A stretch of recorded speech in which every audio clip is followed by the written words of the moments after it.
رکوع نمبر 15 کو دیکھتے ہیں. وَيَسْأَلُونَكَ عَنِ الْجِبَالِ، وہ آپ سے پہاڑوں کی نسبت سوال کرتے ہیں، تو آپ کہہ دیجئے انہیں میرا رب ریزہ ریزہ کر کے اڑا دے گا اور زمین کو بالکل ہموار صاف میدان کر کے چھوڑے گا. لا ترى فيها عوجا ولا امتا، اس میں نہ تو تجھے کہیں موڑ توڑ دکھے گا اور نہ کہیں اونچ نیچ. کب ہوگا یہ؟ قیامت کے دن. سب چیزیں مٹ جائیں گی، ساری عمارتیں گریں گی اور ایک چٹیل میدان ہوگا جس دن لوگ پکارنے والے کے پیچھے چلیں گے، جس میں کوئی کجی نہ ہوگی، اور اللہ رحمان کے سامنے تمام آوازیں پست ہو جائیں گی سوائے خسر پھسر کے، تجھے کچھ بھی سنائی نہ دے گا.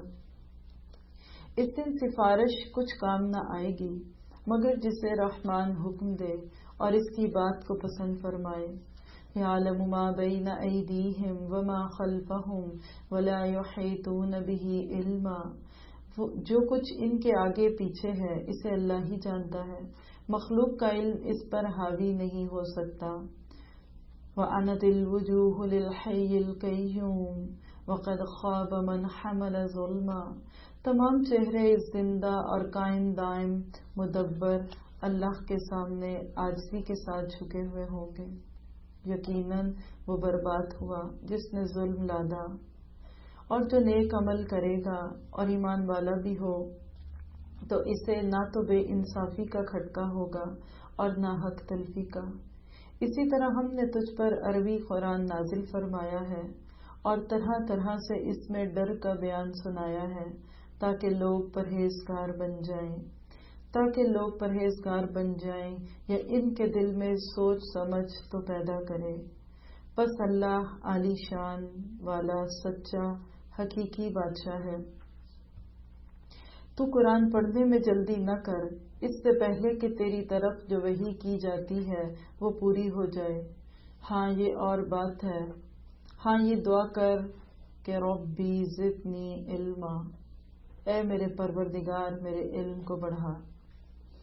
وَلَقَدْ أَحِطْنَا إِلَىٰ آدَمَ مِنْ قَبْلُ فَنَسِيَ وَلَمْ نَجِدْ لَهُ عَزْمًا، ہم نے آدم علیہ السلام کو پہلے ہی تاکیدی حکم دے دیا تھا لیکن وہ بھول گیا اور ہم نے اس میں کوئی عزم نہیں پایا. رکوع نمبر 15، اس کا عنوان کیا ہے؟ اب دل ہموار کرنے ہیں. اللہ تعالیٰ نے شروع رکوع میں 11 چیزیں ہمیں قیامت کے دن کے ناطے سے بتائیں. اس کو اس نیت سے سامنے رکھنا ہے کہ اب دل ہموار ہو جائے. قیامت کا لفظ سنتے ہی بہت کچھ ذہن میں آتا ہے، لیکن جب اس کو اپنے ہاتھوں سے لکھ لیں گے تو فائدہ ہوگا. لکھیے کیا ہمواریاں ہوں گی اس دن، تو کیا اس کو سن کے بھی ہمارے دل ہموار نہیں ہوں گے؟ وہ دن جب پہاڑوں کو دھول بنا دیا جائے گا، اڑ جائیں گے.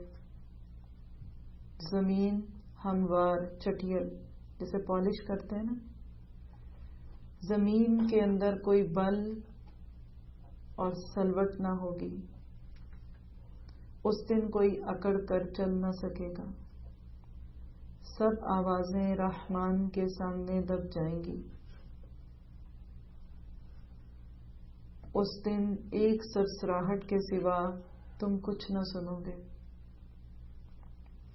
کسی کی شفاعت کام نہ آئے گی مگر جس کے لیے رحمان اجازت دے.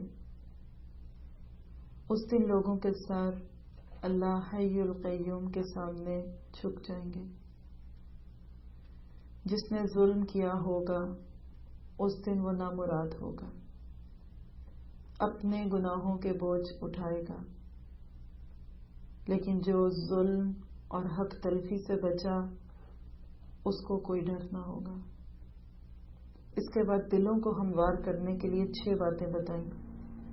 سب سے پہلے قرآن کا ذکر ہوا، قرآنً عربیًا، دلوں کے لیے دوا قرآن ہے. اس میں تنبیہات ہیں تاکہ دل کی ٹیڑھ پن دور ہو. قرآن اس لیے آیا کہ لوگ ہوش میں آ جائیں. آج بے ہوش ہیں لوگ. اس سے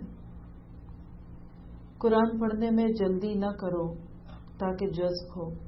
بعض ہم بہت تیز تیز پڑھتے ہیں بولتے ہیں نا تو وہ جذب نہیں ہوتا. پھر دلوں کو ہموار کرنے کے لیے دعا کرنی ہے، ربی زدنی علما، اللہ مجھے اور عظیم اور علم دے. اور آخری بات عزم پانا ہے. آدم علیہ السلام کا جو معاملہ تھا وہ کیا تھا کہ عزم کی کمی تھی. تو جب دل میں عزم آنے لگتا ہے تو انشاءاللہ تعالی پھر بات زیادہ سمجھ میں آتی ہے.